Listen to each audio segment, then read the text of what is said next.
जिल्ह्याचं तापमान 44 अंशांवर, यंदा सर्वाधिक तापमानाची नोंद। तापमान वाढीमुळे पाणी पातळीत मोठी घट झाली आणि पुढील काही दिवस आणखी तापमान वाढण्याची शक्यता आहे। जळगावमध्ये तापमानाचा पारा वाढलाय। भुसावळ, मुक्ताईनगर, रावेरमध्ये 43 अंश सेल्सिअस तापमानाची नोंद। दुपारच्या वेळेमध्ये ग्रामीण भागातले रस्ते निर्मनुष्य आहेत। अमरावती जिल्ह्यामध्ये उन्हाचा कडाका वाढलाय। तापमानाचा पारा 42 अंशांवर जाण्याचा अंदाज, तर नागरिकांना काळजी घेण्याचं आवाहन।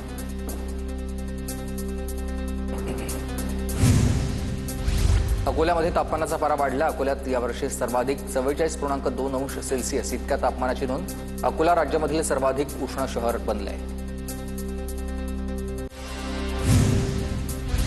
बुलढाणा जिल्ह्यात उन्हाचा कडाका वाढलाय। जिल्ह्याचं तापमान 40 अंशांच्या पुढे गेले आणि तीव्र उष्ण उन्हामुळे रस्त्यावरील गर्दी कमी झाली आहे। जळगावच्या रावेरमध्ये एकनाथ खडसेंच्या विरोधामध्ये भाजपचे कार्यकर्ते आक्रमक। महाजनांच्यावरून खडसेंनी केलेल्या वक्तव्याविरोधात तहसील कार्यालयावर कार्यकर्त्यांची निदर्शनं। पेट्रोल डिझेलच्या दरवाढीच्या निषेधार्थ पुणे शहर काँग्रेसचं आंदोलन। पुण्यामधील बालगंधर्व चौकामध्ये आंदोलन।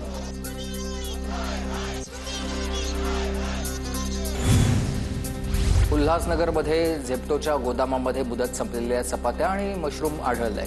मनसेनं केलेल्या पाहणीमध्ये समोर आली एक गंभीर बाब। अहिल्यानगरमध्ये आझाद हिंद भ्रष्टाचार निर्मूलन समितीचं आंदोलन। श्रीरामपूर नगर परिषदेच्या भ्रष्टाचाराविरोधामध्ये प्रतिकात्मक नोटा फेक करत निषेध। अमरावतीमध्ये शालेय पोषण आहार संघटनेचं जेलभरो आंदोलन। राज्य सरकारच्या विरोधामध्ये महिलांची घोषणाबाजी। विविध मागण्यांसाठी आता जिल्हाधिकारी कार्यालयासमोर आंदोलन केलं।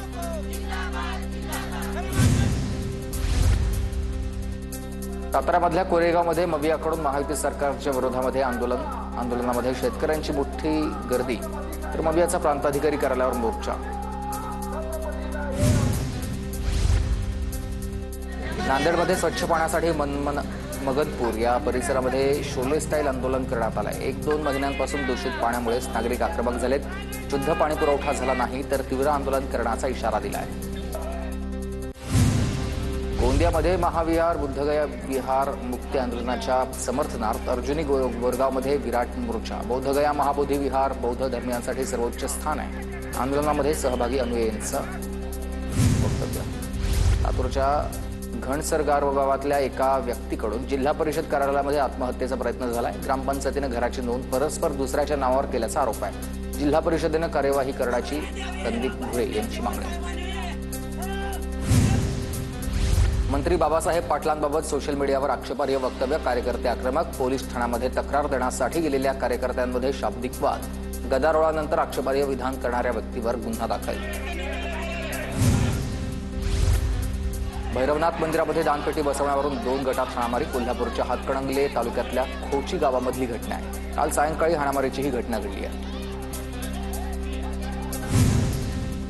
उल्हासनगरमध्ये किरकोळ वादातून ग्राहक आणि दुकानदारामध्ये हाणामारी। रामायणनगर परिसरामधली घटना आहे। सीसीटीव्हीमध्ये कैद झाली आहे। पुण्यामध्ये भाजपच्या महिला पदाधिकाऱ्याकडून सलून दुकानदाराला मारहाण। लव्ह जिहादचा आरोप करत महिला पदाधिकाऱ्याकडून मारहाण। उज्ज्वला गवड या महिला कार्यकर्त्यांना दिलाय चोप। पुण्याच्या शेअर मार्केट गुंतवणुकीच्या आमिषानं कोट्यवधींची फसवणूक। 7 जणांची 1,28,92,000 रुपयांची फसवणूक। तिघांवर गुन्हा दाखल। नांदेड माळटेकडी रेल्वे ब्रिज खाली सांडपाणी साचलंय। घाण पाण्यामधून नागरिकांना मार्ग काढण्याची वेळ। आउटलेट दुरुस्त करण्याची स्थानिकांची मागणी आहे। जळगावमध्ये 41 सायलेन्सरवर रोड रोलर फिरवलेला आहे। ध्वनी प्रदूषण करणाऱ्यांच्या विरोधामध्ये वाहतूक पोलिसांचा कारवाईचा बडगा। अमरावतीच्या जुन्या बायपास रोडवरील अनधिकृत वीटभट्टीवर कारवाई। महसूल विभागाची कारवाई आहे। सोलापूरच्या टेंभुर्णीमध्ये घरगुती गॅसची अवैध विक्री होते। दोघांविरोधात गुन्हा दाखल झाला आहे। भीमानगर धाब्याजवळची घटना आहे। वाशिमच्या राजुरामध्ये गॅस सिलेंडरचा स्फोट। रात्री अचानक आगीचा भडका उडाल्यानं आजी आणि नातू जखमी झालेत। उपचारादरम्यान चिमुकल्याचा मृत्यू झाला। आजीची प्रकृती चिंताजनक आहे। छत्रपती संभाजीनगरमध्ये इमारतीची संरक्षक भिंत कोसळली। 4 कामगार जखमी। 2 कामगार गंभीर असल्याची माहिती आहे। मातीचा भराव खचल्यानं निर्माणाधीन इमारतीची संरक्षक भिंत कोसळली होती। धुळ्यामध्ये धुणी मांडणी करणाऱ्या महिलेच्या घरामध्ये लाखोंची चोरी, 1 लाख रुपये रोकडसह 1 लाख रुपयांचे सोन्याचे दागिने लंपास. देवपूर पोलीस ठाण्यात गुन्हा दाखल. दुकानातील ड्रायफ्रूटची चोरी करणारे चोरटे सीसीटीव्हीमध्ये कैद. भिवंडी शहरातील घटना. 50,000चा मुद्देमाल घेऊन चोरटे पसार. बुलढाण्यामध्ये पत्नीला मारहाण झाल्याचं कळताच पतीला हृदयविकाराचा झटका. हृदयविकाराच्या झटक्यामध्ये सुनगावमधील शेतकऱ्याचा मृत्यू. शेतीच्या वादामधून पत्नीला शेजाऱ्याकडून मारहाण. साताऱ्याच्या पाटण तालुक्यामधल्या लोंढरीमध्ये रानगव्यांचा आहे दोष. रानगव्यांच्या कळपाकडून 4 एकरवरील कलिंगड शेती उद्ध्वस्त.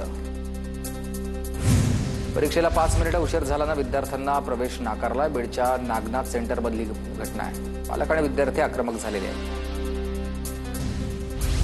गोंदिया जिल्ह्यामध्ये 15.84% ई-केवायसी अद्याप बाकी आहेत. 30 तारखेपर्यंत मुदत. नागरिकांना ई-केवायसी करण्याच्या सूचना.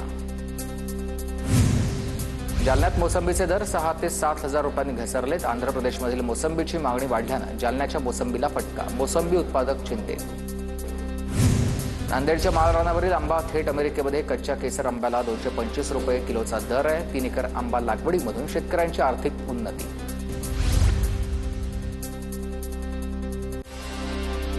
नाशिकच्या गोदावरी नदी प्रदूषणाच्या विळख्यात सापडली आहे. गोदावरी नदीमध्ये मोठ्या प्रमाणात पानवेली वाहून आलेल्या आहेत. कुंभमेळ्यामध्ये ज्या ठिकाणी शाही स्नान केलं जातं त्या परिसरामध्येच गोदावरी नदीची दयनीय अवस्था आहे.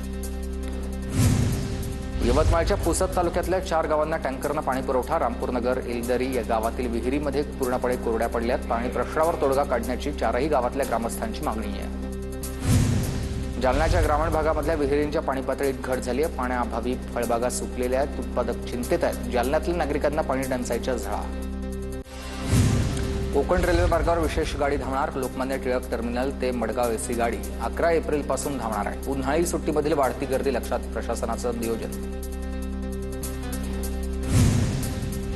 पंढरपूरमध्ये स्वच्छतेचं काम करणाऱ्या महिलेला 21 लाखांची लॉटरी. साक्षात पांडुरंगच पावलाय. लॉटरी विजेत्या महिलेकडून भावना व्यक्त.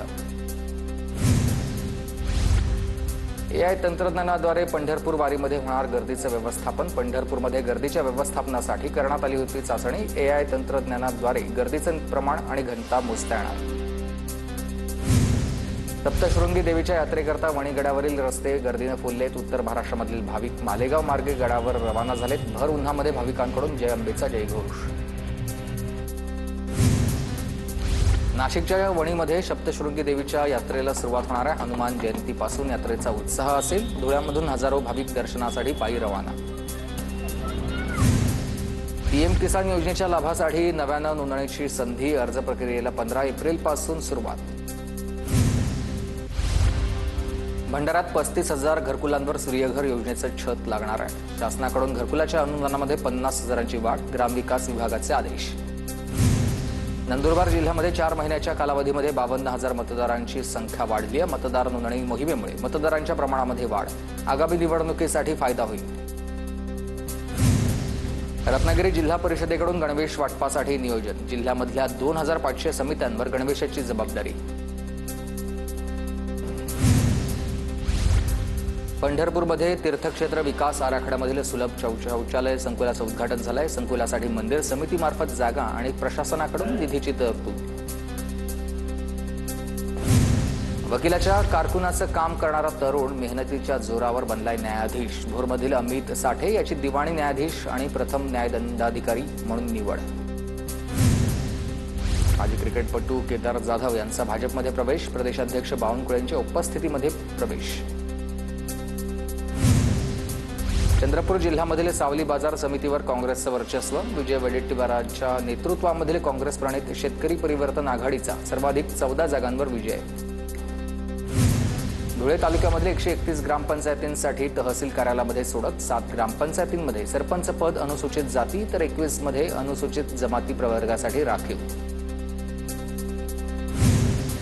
शक्तीपीठ महामार्ग मोजण्यासाठी आलेल्या अधिकाऱ्यांना शेतकऱ्यांनी माघारी पाठवलंय. बीडच्या अंबेजोगाई तालुक्यातील वरवडी शिवारातली ही घटना आहे. शक्तीपीठ महामार्ग होऊ देणार नाही, शेतकऱ्यांची भूमिका. तुळजाभवानी मंदिरामधील सुरू असलेले जीर्णोद्धाराचं काम तात्काळ थांबवा. भोपे पुजारी मंडळाची मंदिर संस्थांकडे मागणी. जीर्णोद्धाराचं काम चुकीच्या पद्धतीनं होत असल्याचा आरोप आहे. सोलापूरच्या माळशिरस तालुक्यामध्ये तहसील कार्यालयामार्फत गाव पातळीवर कॅम्प घेऊन विद्यार्थी आणि लाभार्थ्यांना दाखल्यांचं वाटप, प्रांताधिकारी आणि तहसीलदार यांच्याकडून शिबिर. शिंदखेडा आगारामध्ये 5 नवीन बस दाखल. मंत्री जयकुमार रावल यांनी शिंदखेडा आगारामध्ये दाखल झालेल्या बसचं लोकार्पण केलंय. रावल यांनी बसमधून प्रवास केलाय. नेमबाजी विश्वचषकामध्ये पालघरच्या रुद्राक्ष पाटीलचा सुवर्णवेध. अर्जेंटिनाच्या ब्युनस आयर्समध्ये सुरू असलेल्या या विश्वचषकामध्ये 10 मीटर एअर रायफल प्रकारात रुद्राक्ष पाटीलला सुवर्ण.